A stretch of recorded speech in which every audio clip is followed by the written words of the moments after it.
Then we have one that we've speculated and discussed even weeks before. I mean, we've been talking about this for months. The Usos for versus Sami Zayn and Kevin Owens for both the Raw and SmackDown Tag Team Championships.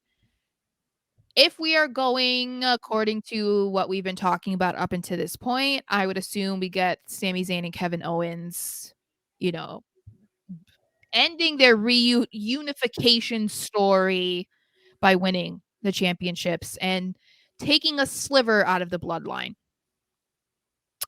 Enjoying their downfall. That's my prediction. It's the writing's too much on the wall. Like the WrestleMania in Hollywood is going to be the fall of the bloodline with Sami Zayn and KO.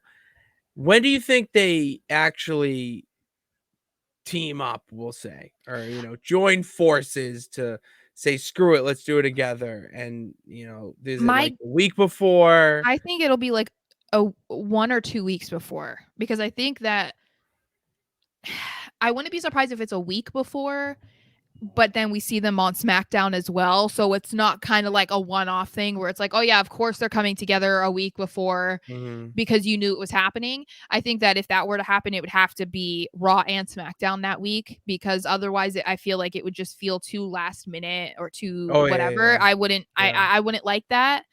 But yeah, I think it'll be a while, because there's still a lot in that storyline between Sami and Kevin that I think is interesting enough to draw it out for a couple more weeks and not have it just be they come face to face, Kevin's like, I don't forgive you, and then a week or two later it's like they're best buddies again. Like there's still stuff there that they can do that I think is interesting.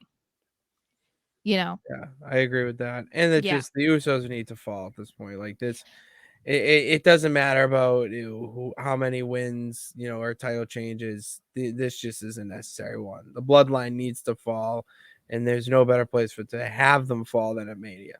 Yeah. And then we got to figure out how they split the tag team titles too, because we need them to not be that. But that's a conversation for another day, because I don't even want to begin to try and figure that out in my mind. That's a whole podcast discussion. I know, because we're already having difficulties trying to figure it out with the WWE and Universal Championship. So